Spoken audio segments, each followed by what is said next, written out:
Welcome! In this session, we'll dive into LeetCode problem number 854, titled K-similar strings. This problem challenges us to transform one string into another with the minimum number of adjacent swaps. We'll explore the solution step by step, highlighting key concepts and strategies. Let's get started. In this problem, we are given two strings, S1 and S2, of equal length, and we need to determine how similar they are by using swaps. Two strings are considered K-similar if we can transform S1 into S2 by swapping exactly K pairs of characters. A swap involves selecting two indices in the string and swapping the characters at those positions.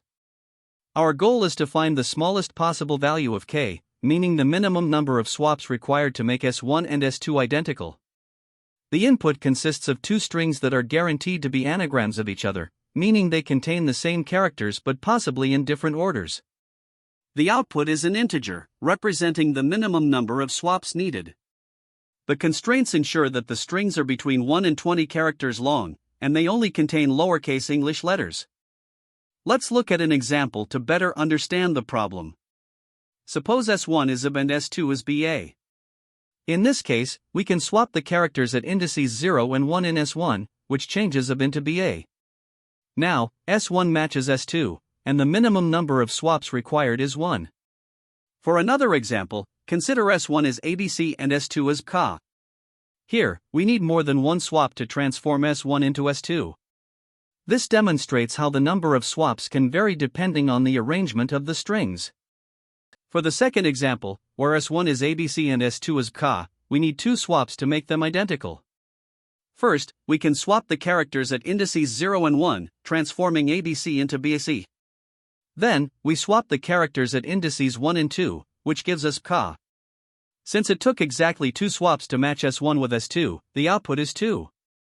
For a larger example, consider S1 as ABCD and S2 as Diabak.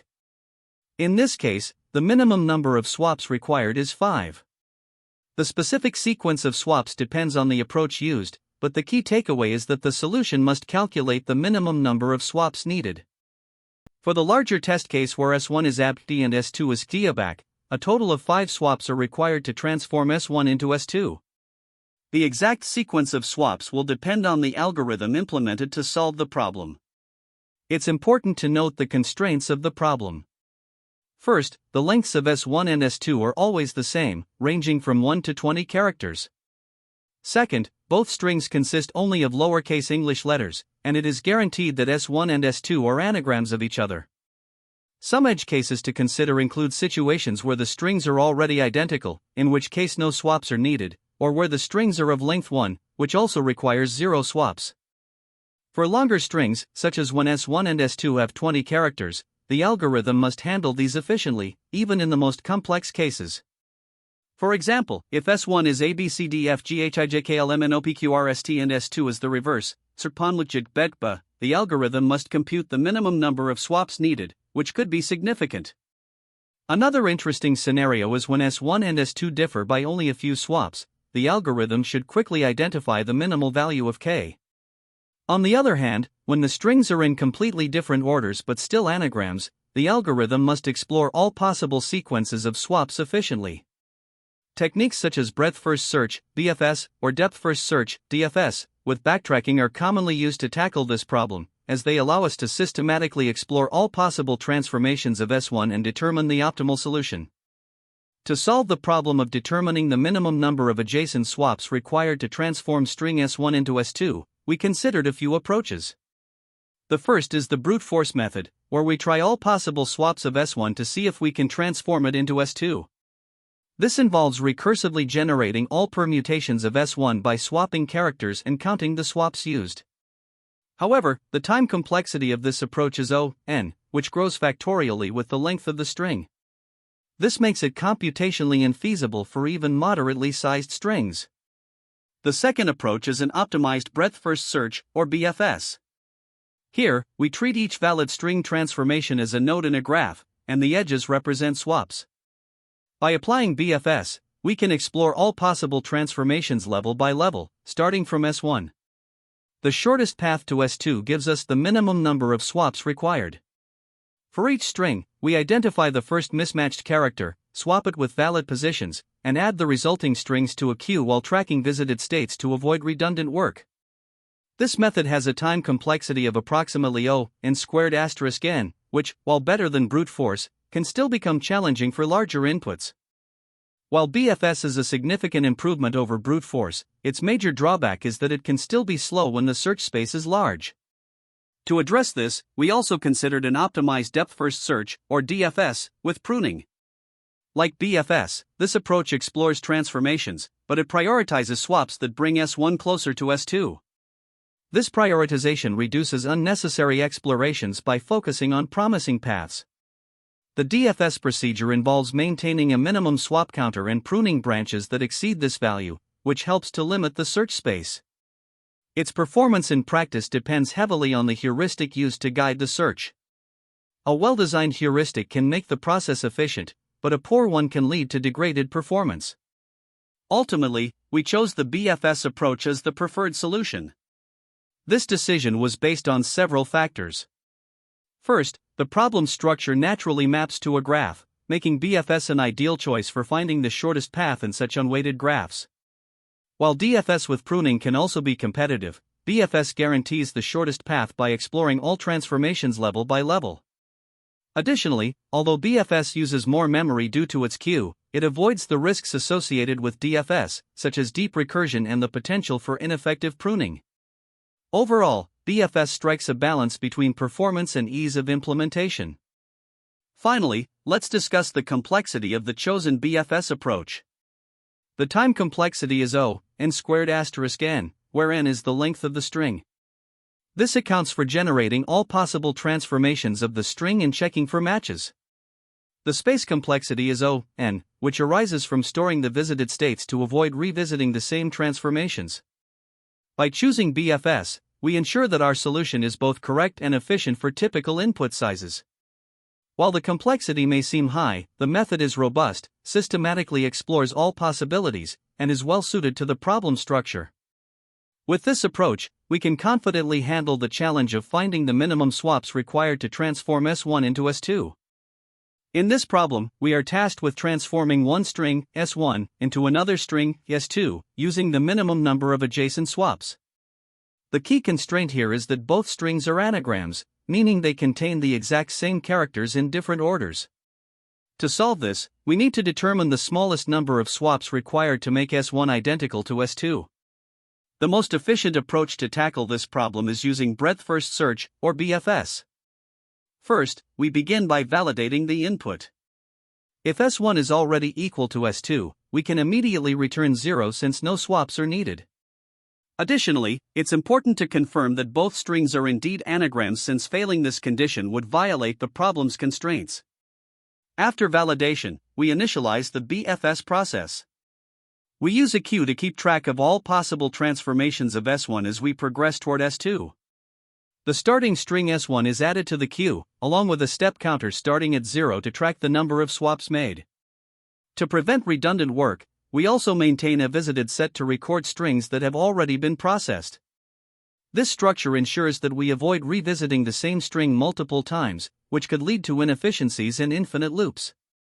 The core of the algorithm is performing BFS. While the queue is not empty, we process the string at the front of the queue. For each string, we locate the first index, I, where the characters in S1 and S2 differ. This mismatch indicates the starting point for swapping. From this index, we look at all subsequent indices, j, where swapping S1, I, with S1, j, would bring S1 closer to matching S2. Specifically, we are looking for indices where S1, j, matches the character at S2, I. For every valid swap we find, we generate a new string, mark it as visited, and add it to the queue with the increment step count. If a swap results in a string that is identical to S2, we know we have reached the solution, and we can return the current step count plus 1. It's also critical to handle edge cases, such as strings with repeated characters, by ensuring that swaps are only performed when they actually improve the alignment with S2. When dealing with longer strings, the visited set becomes essential in avoiding infinite loops and keeping the algorithm efficient. Now, let's explore the key insights behind this approach. The reason BFS is so effective here is that it systematically explores all transformations at the current depth before proceeding to deeper levels. This guarantees that we find the minimum number of swaps required. To further optimize the process, we can prioritize swaps that immediately align characters with their correct positions in S2. This heuristic reduces unnecessary branching and keeps the search focused. The visited set also plays a crucial role in improving performance by preventing redundant computations and ensuring that each string is processed only once. To implement BFS, we rely on two main data structures. The first is a queue, which stores strings at each level of BFS along with their corresponding step counts. The second is a set, which tracks visited strings to avoid revisiting states. As for complexity, the time complexity depends on the number of valid states. In the worst case, BFS explores all permutations of S1, which is factorial in nature, or O(n). However, pruning through heuristics reduces this significantly, and the effective complexity becomes closer to O(n*k), where k is the number of valid states. The space complexity is determined by the space required for the queue and the visited set, both of which are proportional to the number of unique states, or OK. To bring everything together, let's walk through an example. Suppose the input strings are S1 equals ABAC and S2 equals BACA. We start with S1 equals ABAC and compare it to S2. The first mismatch occurs at index 0, where S1, 0, is A and S2, 0, is B. To address this mismatch, we look for indices where swapping S1, 0, with another character brings S1 closer to S2. One valid swap is between S1, 0, and S1, 1, which results in the string back. Another option is to swap S1, 0, with S1, 2, yielding a cab. Both transformed strings are added to the queue for further exploration. The BFS continues, exploring all possible swaps level by level, until S1 matches S2. Once we find a transformation that results in S2, we return the minimum number of swaps required. In this case, the process would determine the minimum number of swaps needed to transform ABAC into BACA and return that value as the result. Here, we start by importing the DEET class from the collections module, which will help us implement a breadth-first search, or BFS. Inside the solution class, we define the method ksimilarity that takes two strings, S1 and S2, as input. The goal is to determine the minimum number of adjacent swaps needed to turn S1 into S2. Within this method, we define a helper function called neighbors. This generates all valid next states of the string S, which are one swap away from the current string. To do this, we first identify the first mismatched character between S and S2 by iterating through the string until a mismatch is found. Once we've located this mismatch, we look for another character later in the string that matches the target character from S2 but isn't already in the correct position. For every valid swap, we create a new string by swapping the characters and yield it as a potential next state. Next, we initialize the BFS with a queue containing a tuple of the starting string S1 and a swap count of 0. We also maintain a set called scene to track strings we've already processed, preventing us from revisiting them. The while loop begins by dequeuing the current string and its associated swap count. If the current string matches S2, we've reached our goal and return the number of swaps made so far. If the current string doesn't match S2, we move on to generating all its neighbors using the helper function. For each neighbor, we check if it hasn't been processed yet by looking it up in the scene set. If it's new, we add it to the scene set to mark it as visited and enqueue it along with an increment swap count, effectively exploring this new state in subsequent iterations of the BFS. This process ensures that we explore all possible states level by level, guaranteeing that the first time we encounter S2, it's achieved with the minimum number of swaps.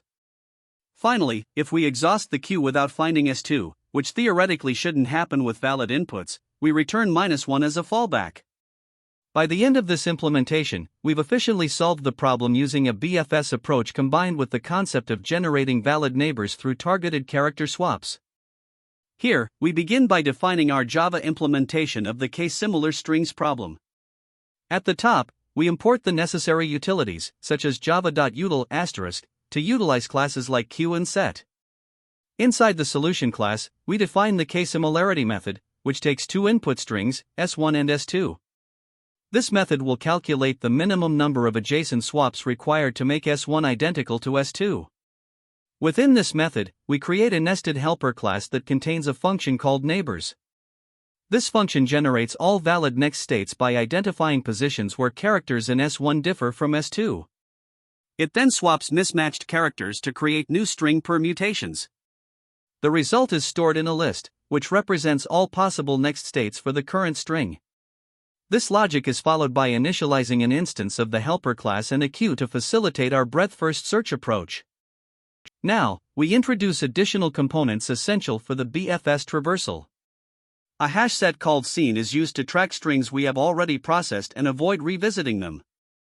The initial state, consisting of the input string S1 and a swap count of 0, is added to the queue, and S1 is marked as seen. The while loop at the core of our BFS continues until the queue is empty. On each iteration, we dequeue the current state and check whether its string matches S2. If it does, we return the number of swaps taken to reach that state.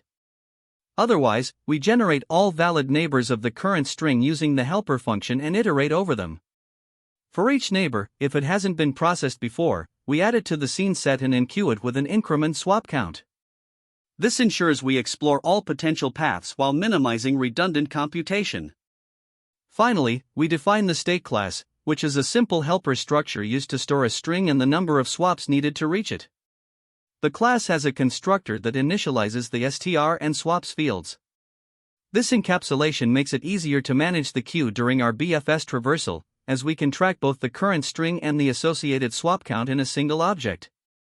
Once the BFS loop completes, if no solution is found, the method will return -1 as a fallback. With this, the implementation is complete and efficiently handles the problem by exploring all possible transformations while ensuring that each state is processed only once. To solve the problem, we use a breadth-first search approach. Starting with the input strings S1 equals AB and S2 equals BA, we initialize a queue with the pair S1, 0, where 0 represents the number of swaps made so far. We also use a set called scene to keep track of visited strings, starting with S1. In the first iteration, we dequeue the pair current equals AB, swaps equals 0 from the queue. Since current is not equal to S2, we proceed to find its neighbors by identifying the first index I where S1, I, differs from S2, I. Here, I is 0 because A in S1 doesn't match B in S2. We then check all indices after I to find valid swaps. At j equals 1, swapping S1, I, and S1, j, gives us the string BA, which is identified as a valid neighbor. Next, we process the neighbor string BA.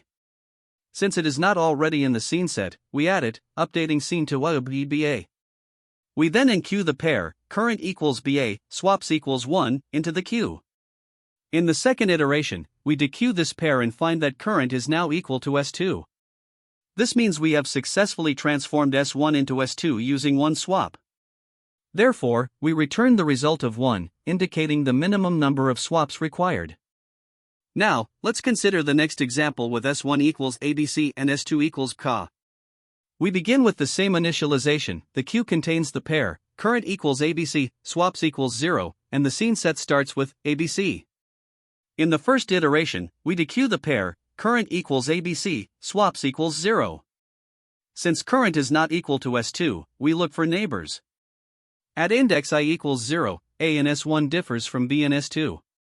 We check all indices after I and find two valid swaps, swapping S1, 0, with S1, 1, results in B, and swapping S1, 0, with S1, 2, results in CBA. These strings are identified as valid neighbors. After finding the neighbors BAC and CBA, we process them. Both strings are added to the scene set, which now becomes ABC, BAC, CBA. We enqueue the pairs, current equals BAC, swaps equals 1, and current equals CBA, swaps equals 1. In the second iteration, we dequeue the pair, current equals BAC, swaps equals 1, and find that current is still not equal to S2. We then look for neighbors of BAC. At index I equals 1, A in BAC differs from C in S2. Swapping S1, 1, with S1, 2, produces CA, which is identified as a valid neighbor. Since CA is not in the scene set, we add it and enqueue the pair, current equals CA, swaps equals 2. In the third iteration, we dequeue the pair, current equals CA, swaps equals 2. At this point, current is equal to S2, meaning the transformation is complete. the algorithm returns swaps equals 2 as the minimum number of swaps required. For larger examples, such as S1 equals ABT and S2 equals DABAP, the algorithm follows the same BFS process. It systematically explores valid swaps to prioritize transformations that bring S1 closer to S2. While the number of swaps may vary depending on the string structure, the core logic remains unchanged, using BFS to minimize the number of transformations needed to make S1 and S2 identical. When analyzing the time complexity of this problem, we start with the breadth-first search traversal. BFS works by exploring all possible states needed to transform S1 into S2. While the theoretical maximum number of states corresponds to all permutations of the string, which is n, for a string of length n, in practice, BFS only explores valid neighbors. This means the total states are fewer than n. Next, consider the neighbor generation process. For each string state, the algorithm skips characters that already match between S1 and S2, which takes up to O(n) time. Additionally, a loop examines the remaining characters, potentially generating up to O(n) neighbors. Combining these steps, generating neighbors for one state takes O(n) squared, in the worst case. Finally, since BFS processes k states, each requiring O(n) squared, for neighbor generation, the total time complexity becomes O(k*(n) squared, where k is the number of states processed by BFS. In the worst-case scenario, the number of states k can reach n, which represents all permutations of the string. Substituting this into the earlier formula, the overall time complexity of the algorithm becomes O(n) squared. Now, let's look at the space complexity. The BFS queue is a key factor here, as it stores up to k states at a time. Since each state is a string of length n, the queue requires O(k*(n) space. Similarly, the scene set, which tracks all visited states to avoid revisits, also requires O(k*(n) space. Another component is the auxiliary space used by the neighbors function, which temporarily creates new strings of length n. However, this space is not cumulative and doesn't contribute to the overall complexity.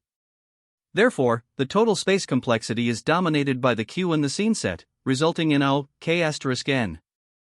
This means that in the worst case, where k equals n, the space complexity becomes O(n). To better understand the efficiency of the BFS approach, we can compare it to a brute force solution. The naive brute force method would involve generating all permutations of S1 and checking which one matches S2 with the minimum swaps. This approach requires O(n) time to generate the permutations in O(n), to compare each permutation to S2, leading to an overall time complexity of O(n).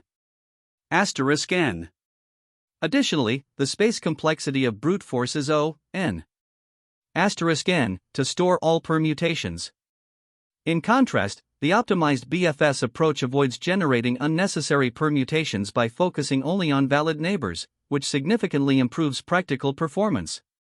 While the theoretical worst-case time complexity remains O(n) squared, the pruning of invalid states makes the algorithm much faster in practice. Furthermore, the space complexity is reduced because BFS only tracks valid states in the queue and scene set, avoiding the need to store all permutations. Now let's break this down into different scenarios. In the best case, if S1 is already equal to S2, the algorithm terminates immediately, requiring only O(1) time and space. For the average case, in most real-world inputs, the number of valid states explored, denoted as k, is significantly smaller than n. This means the time complexity is closer to O(k*(n) squared, where k depends on the specific structure of the strings. In the worst case, however, the algorithm may need to explore all permutations, resulting in O(n) squared time complexity and O(n) space complexity. To summarize, generating neighbors for one state takes O(n) squared, and BFS processes up to k states, where k is at most n. Thus, the overall time complexity in the worst case is O(n) squared, and the space complexity is O(n) driven by the queue and scene set that store the processed states. In this problem, it's crucial to understand and avoid common mistakes that can derail your solution. One frequent error is confusing adjacent swaps with arbitrary swaps. The problem explicitly requires adjacent swaps, meaning you can only swap neighboring characters, but some solutions mistakenly allow any two characters to be swapped, violating the rules. Another common oversight is ignoring the k-similarity condition. When generating intermediate strings during your BFS or DFS traversal, each string must remain k-similar to the target string S2. If this condition is neglected, the search space can balloon unnecessarily, leading to inefficiencies. Additionally, inefficient state representation is another pitfall. Using raw strings as states without employing optimizations such as memoization or hashing can result in redundant computations, slowing down your solution. Failing to prune the search space is another major issue. Without prioritizing or pruning states closer to the target string, the algorithm may waste time exploring irrelevant paths, often leading to timeouts in large test cases. Lastly, overlooking edge cases can lead to runtime errors. Examples include scenarios where S1 equals S2 and no swaps are needed, or cases with completely mismatched characters, which might be invalid. Strings with repeated characters also require extra attention to ensure correctness. Now, let's discuss some insights that are particularly useful for interviews. First, recognize that this problem is fundamentally a shortest path search in an unweighted graph.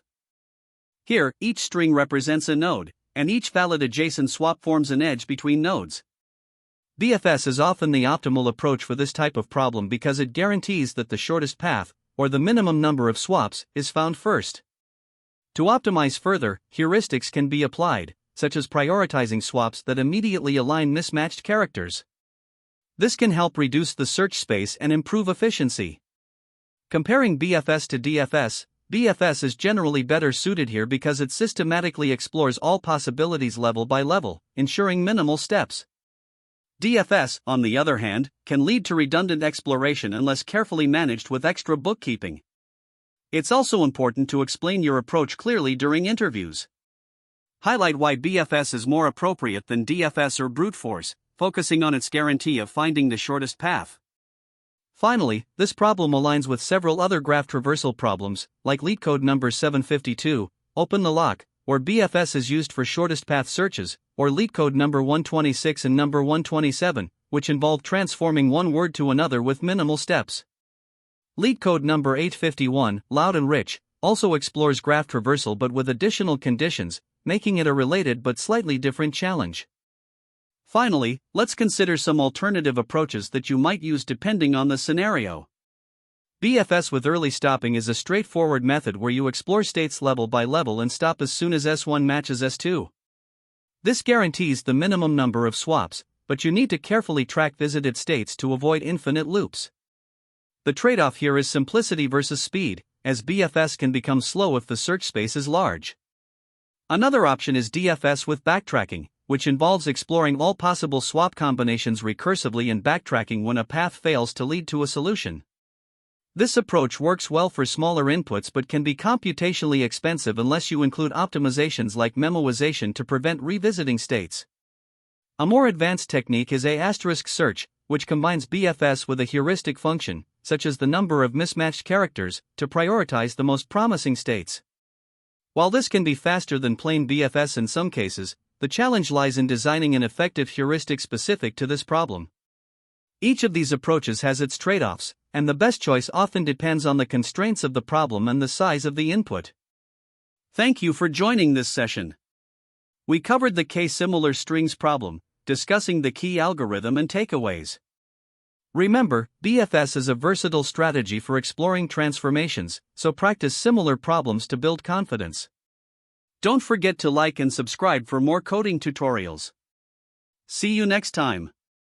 That's the end of this tutorial. I hope you found this explanation helpful for understanding the solution to this LeetCode problem.